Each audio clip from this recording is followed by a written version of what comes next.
moon hung like a silver pendant in the inky sky, its light casting a spectral glow over Hargrove Manor. I pulled my coat tighter around me as I stood before the looming facade of the house, which seemed to devour the light, an abyss of darkness and despair.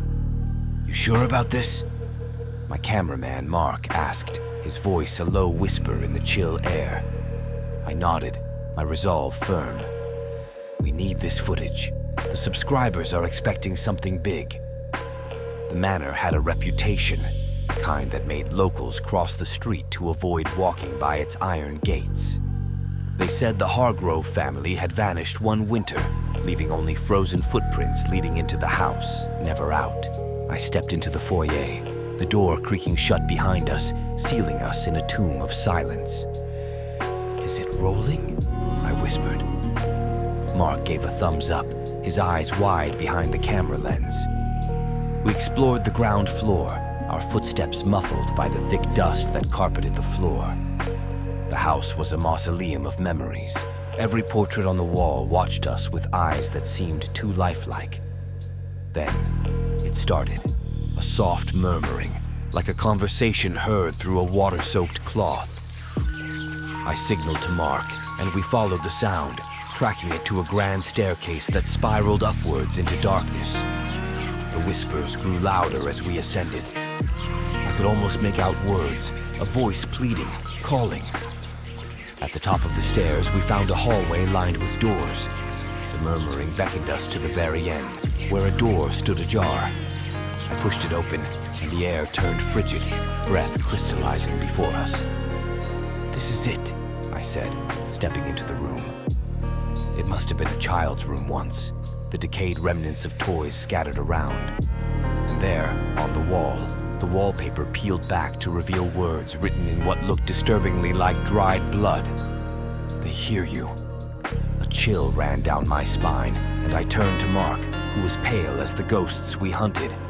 "Did you—" The rest of my words were lost as the house seemed to breathe around us, a gust of wind slamming the door shut. Mark swore, fumbling with the doorknob, but it wouldn't budge. We were trapped, the whispers now a cacophony in our ears.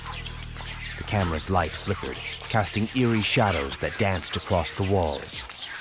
I could feel something in the room with us, a presence that tingled against my skin like static. "Can you hear them too?" A voice clear as crystal broke through the whispers. It was a little girl's voice, filled with a sorrow so deep it was almost tangible. "Yes," I replied, my voice a mere breath. "They won't let me leave," the voice continued, and a figure materialized before us, a young girl, her eyes hollow pits of despair. "We'll help you," I promised, though I had no idea how. The camera light died then, plunging us into darkness. The whispers turned to screams, and I felt hands upon me, cold as the grave. I don't know how long we were in that room. Time seemed a concept too mundane for a place such as this. But when the door finally swung open, revealing the muted light of dawn, we stumbled out, the camera gone, but the experience forever etched into our souls. We raced down the stairs, our breath ragged, the echoes of the girl's voice still ringing in our ears. Mark clutched his arm where invisible fingers had gripped him, leaving marks that would surely turn to bruises. Once outside, the early morning light did little to warm us from the chill of the manor's embrace. We stood there, panting, looking at each other with wide, disbelieving eyes. Did that just happen? Mark's voice was barely above a whisper, his usual bravado washed away by fear. I couldn't answer. The rational part of me wanted to dissect the experience, chalk it up to hysteria, to the power of suggestion. But the terror that clung to my skin like cobwebs was too real, too raw to be anything but genuine. "We need to leave. Now," I said, urgency propelling my words. We didn't need to discuss it. We both felt the unspoken dread that if we stayed any longer, we might never leave.